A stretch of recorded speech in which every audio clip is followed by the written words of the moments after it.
start of the conversation, it's all about trying to invest in a business that's going to be here for the next 100 years. So from the kind of people who are hired into the organization, the agronomist, the head of production, and the partnership we've had with a couple of colleges of agriculture to be able to bring in students who have learned agriculture from a base route and are looking for places where they want to practice. So from there, our people is very critical. The next phase to that is training. We train our people on agricultural practices, from crop protection to food safety to how do you manage and tend the crops, to even identify diseases and pests and make sure that we get the best yield out of this. And then to lay on top of that is our planning process. As a business, you've got to continue to be in harvest mode. So every day of the year, you've got to be harvesting. And that brings me into planning. So we have put in a planning system over 18 months period that sees us that all our fields, we know what we're going to be planting over the next 18 months. Oh. So as the planning cycle is moving and all of that, so all of that is being followed through. And obviously you'll be able to achieve this because of your offtake agreement. Yeah, because we've got offtake agreements with customers, and so you're not going to be able to disappoint them. So you have an idea of what they need in specific weekly or monthly? On a weekly basis. Okay. We deliver to them on a weekly basis. So we have an idea of what we need to be able to harvest on a weekly basis, and so that meet their needs. and that informs the planning process. And that is the most critical thing in this agronomy process, from the people to the training and then your planning system to make sure that you continue to be in business.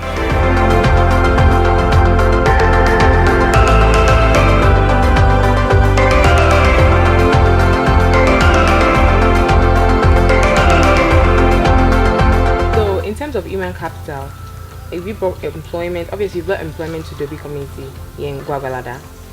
So can you tell me more about the people in Dobi?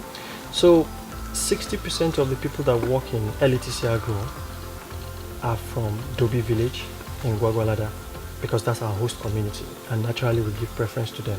So whether they've got graduates in agriculture, they've got interns that wants to do industrial attachments, we give preferences to them. And then 60% of our workforce again are women, and it's so deliberate because they care more for crops. They tender more for crops than men. They are more patient. And it provides employment in this community. Our presence in this community has brought economic empowerment into the community. So most of our staff live in Dobi community. The children go to school in Dobi community, hospitals in Dobi community. So you find out that we spend, apart from the business itself, we're giving back to the community where we're currently operating, and then so it's sort of, there's a symbiotic relationship. We take their children, their young men coming to work in our business, and back we are also accommodation, buying stuff from the community, and the relationship. It's a win-win situation. Yeah, win-win situation for everybody. I'm from Enugu State. Yeah, what brings you to this town? It's a business. So you enjoy it? Yeah, I'm enjoying it. So your family live around this area?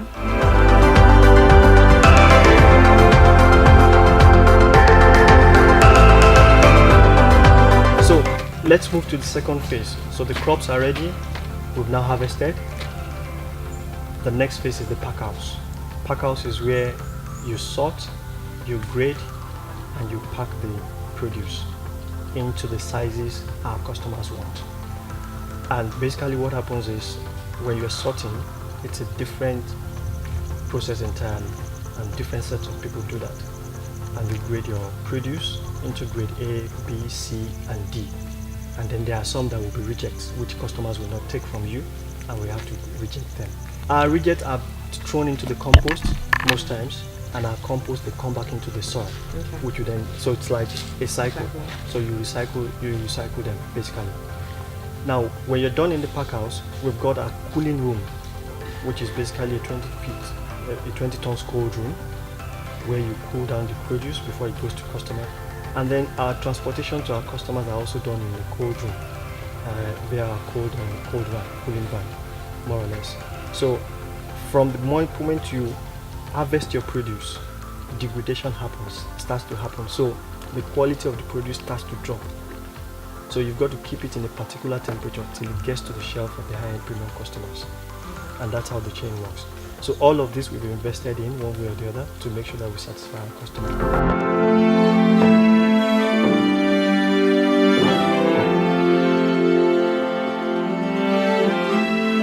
Try to get the requirements. We sit down with the customers, what crops the customers want. Do they want cucumbers, do they want peppers, tomato, and we deliver to them when they want it, how they want it, their specification and on time. So for our peppers, we have 4 colors of peppers, bell peppers that we have.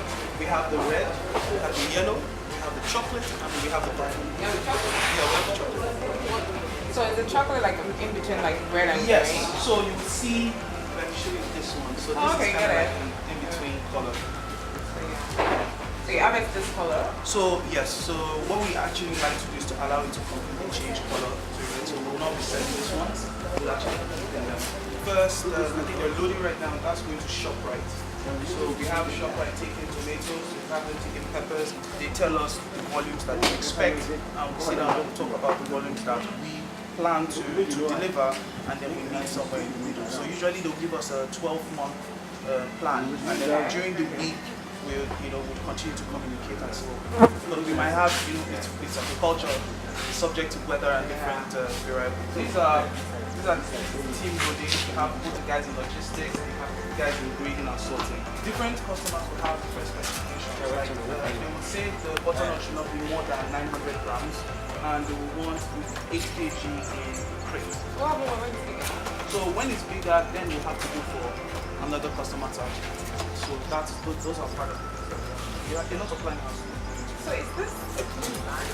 So this is yes, this is the cooling line. The reason why it's not on right now is because you have your butternut. This can stay at room temperature and all. But yeah. You didn't turn it on for the butternut? No, we don't turn it on for the butternut. It's okay. This can sit in room temperature. Have a shelf life for about 2 months. Oh, okay. Good, yes. But obviously for tomato sensitive vegetables. Yes, then you have to put. It's pretty cool. And how many did you get in? So right now we have about 2 tons of produce inside here right now.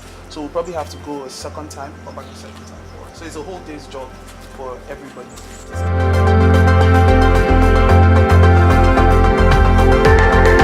Talk about investment. This is huge. So were you guys able to get assistance from the government, or more like from the bank or angel investors? How will you be able to achieve this in less than 4 years?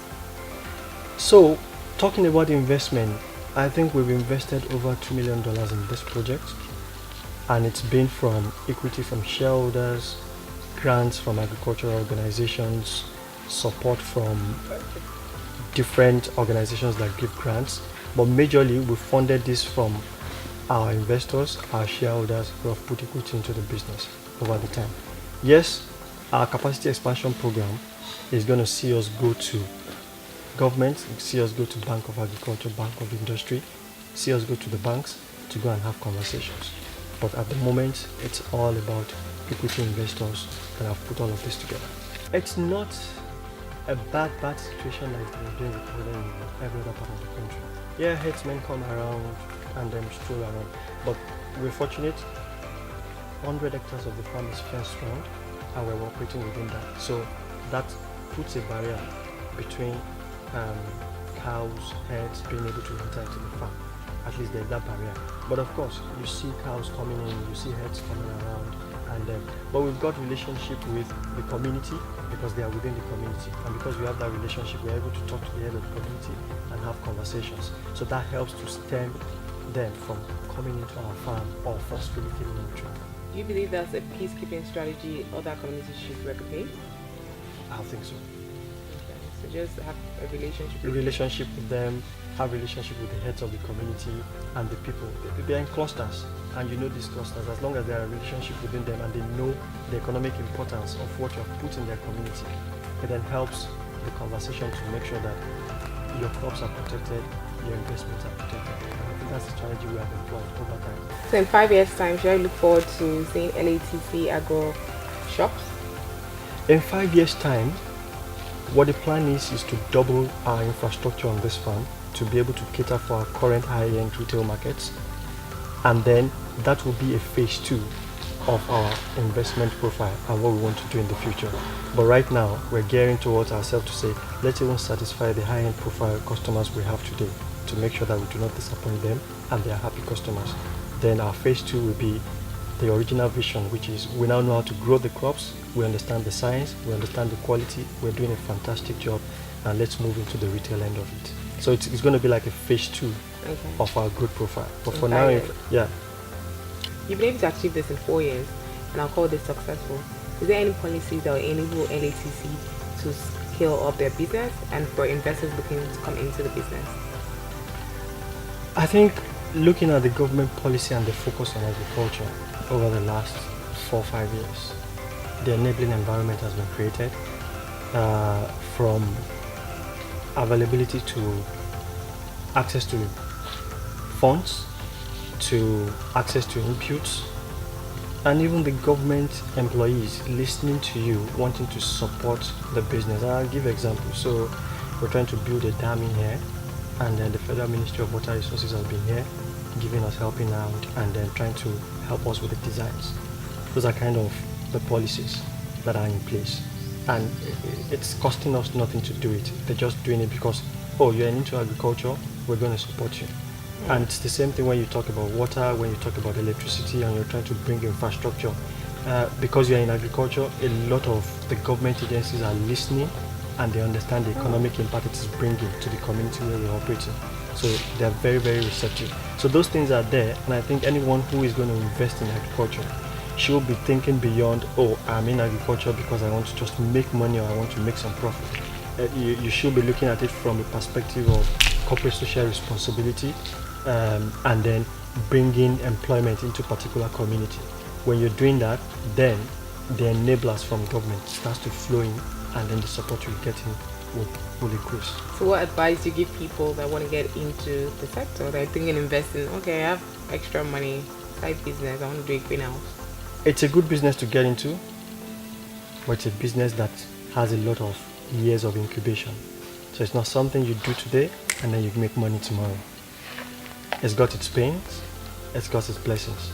So I would say good margins in agriculture, good margins in this business, but the fact is you've got to be very patient and you've got to continue to go at it even when there are failures or when there are disappointments. Continue to go at it to make sure that you don't repeat the mistakes and you perfect your science over time. Makes you win, and then the opportunities and the doors just opens up. It's a good place to be. Thank you very much, Mr. Lam. Thank you, Wandie. Appreciate it.